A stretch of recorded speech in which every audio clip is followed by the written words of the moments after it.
Black Mass. The film starts with Agent Eric Olson, Lonnie Farmer, interrogating Kevin Weeks, Jesse Plemons.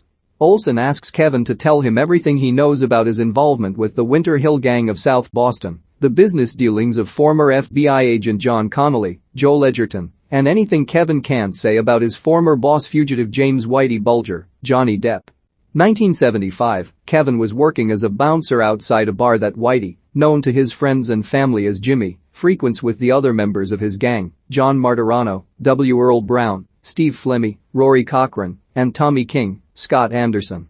Whitey is introduced as criticizing Martirano for putting his fingers in his mouth after repeatedly taking from a bowl of nuts. Whitey is called outside when Kevin is fighting a man who turns out to be Whitey's cousin. The next day, Whitey makes Kevin drive him and another man, part of the Angiolo crime family, out by a beach where Whitey and Kevin both start to brutally beat the man up and leave him for dead. Later, Whitey goes back into town and greets an old woman who asks him about his stint in Alcatraz. Kevin tells Olson that Whitey was well liked in his part of town. Whitey goes home to his mom, Mary Klug, where they play gin rummy so he can pay her back some money. They are later joined for dinner by Whitey's brother Billy, Benedict Cumberbatch, who is the state senator. John Connolly, whom Whitey and Billy knew as kids, returns to Boston and has made a name for himself with the FBI. John meets Billy for lunch to try and get closer to Whitey, but Billy won't tell him anything. John later meets with Whitey at night. He proposes an idea for Whitey to be his informant to take down other mobs, specifically the Angiolos. Whitey doesn't like the idea of being a snitch for the FBI, but John persuades him on the grounds that Whitey can help take down those that, in Whitey's opinion, deserve to get screwed over. The Angiolos murder a Winter Hill Gang member, leading Whitey to go ahead and agree to be an informant. He confides in Steve over his actions, which surprises Steve. John discusses his plans to his boss Charles McGuire, Kevin Bacon, and fellow agent Robert Fitzpatrick, Adam Scott. McGuire doubts John's success in taking down the criminals thereafter, but John has some support from another co-worker, John Morris, David Harbour. While driving, Whitey and his boys run into a cop who says the Angiolos are trying to send the Winter Hill Gang a message. Tommy becomes abrasive and swears at the cop, but Steve and Martirano hold him back. The gang goes to the bar, where Tommy is still fuming over his encounter with the cop, to which Whitey says Tommy wouldn't have done anything. Tommy gets up and tries to pick a fight with Whitey. He responds by getting up calmly and telling Tommy to take a shot and make it a good one. Tommy cools down and takes his seat. Whitey visits his girlfriend Lindsay Sir, Dakota Johnson, and their son Douglas, Luke Ryan. During dinner, Lindsay brings up that Douglas got in trouble at school for hitting another kid. Whitey is proud of the boy, but says that he got in trouble because he struck the other kid while people were looking. Therefore, Douglas realizes it's totally okay to hit people when no one else is looking. John pleads with Whitey to not kill or commit any major crimes as long as he is an informant. However, Whitey disregards this when he brings Tommy out by the bridge and has Steve execute him with a shot to the back of the head, despite Whitey appearing to forgive Tommy for his outburst. They bury his body under the bridge, which Kevin mentions to Olson as being referred to as the Bulger burial ground for the number of bodies Whitey and his boys have put under there. Whitey goes to visit Lindsay and Douglas, only to learn that the boy is sick. It gets worse later when Whitey joins Lindsay at the hospital. She tells him that Douglas started getting very angry and just fell into a motionless state due to Ray syndrome, leaving him on life support. Realizing he will be brain dead and with no hope left for the boy, Lindsay opts to pull the plug herself. Whitey criticizes her and calls her a murderer, to which Lindsay points out the hypocrisy in that statement. She leaves in tears while Whitey has an outburst and flips a table over.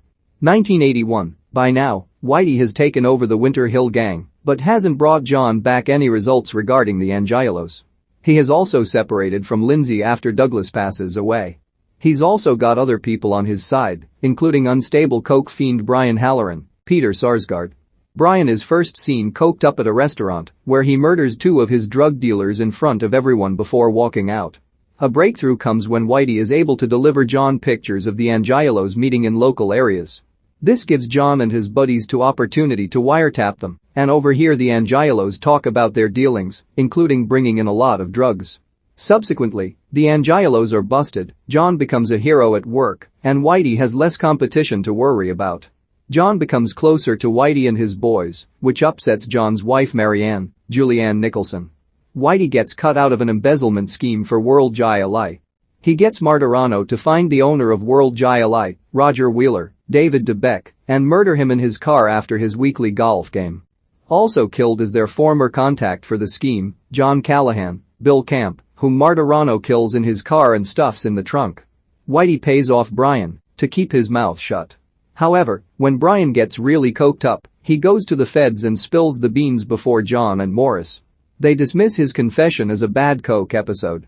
John later finds Whitey at the St. Patrick's Day parade and asks him if he killed Roger Wheeler. Whitey doesn't say a word, yet he knows what led to this question. Brian gets into a car with a friend, only for a bullet to hit the other man. Brian tries to drive away frantically when he sees Whitey emerge with a rifle aimed at him. He shoots the car as Brian stumbles out, getting him shot in the leg. As Brian cries in pain, Whitey grabs a smaller gun and shoots him 3 times before he's dead.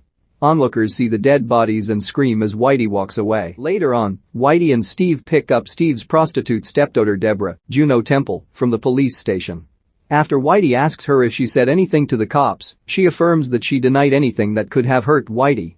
Seemingly trusting her, Whitey takes her to an apartment building where he strangles her to death in front of Steve. A new district attorney, Fred Wishak, Corey Stoll, moves into the Boston FBI HQ.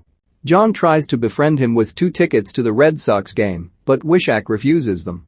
He is more interested in learning how Whitey has managed to evade police capture over the years. Whitey faces another problem when his mother passes away. He stands on the balcony at the funeral, away from Billy and his family. Now, the only thing that appears to put his mind at ease is his weapons dealings with the IRA. Whitey has dinner with John, Steve, and Morris at John's home.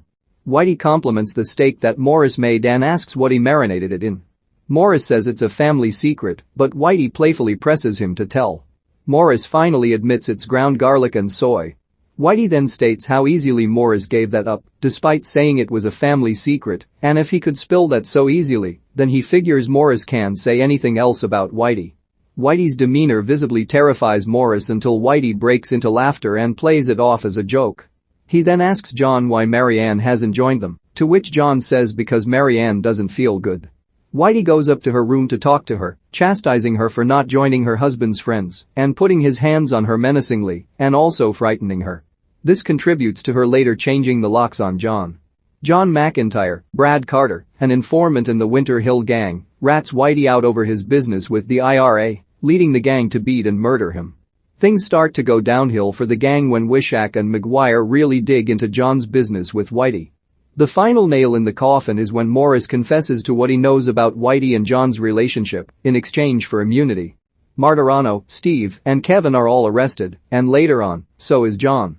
He asks the feds to let him leave his house with dignity, but they don't let him. When asked by Olson how his opinion on Whitey has changed since his arrest, Steve says his opinion of Whitey is strictly criminal. Billy sits in his living room looking somber, most likely already hearing about his brother. Whitey calls Billy from a payphone and says he'll be going away for a while, and he gives him one last goodbye. With that, Whitey would go on the run. The ending text states that Kevin Weeks and John Martirano served their time and that they walk the streets of Boston today. Stephen Flemmi pleaded guilty to 10 murders and is serving a life sentence. Billy Bulger left the state senate and would become president of the University of Massachusetts, but he was forced to resign after it was found out he kept in touch with his brother. John Connolly was convicted in the second-degree murder of John Callahan and was sentenced to 40 years in state prison. The final scene shows an older Whitey in 2011 when, after a tip-off to his whereabouts, he is promptly arrested outside a hotel after 16 years on the run. The real Whitey Bulger received 2 life sentences, plus 5 years for his other crimes.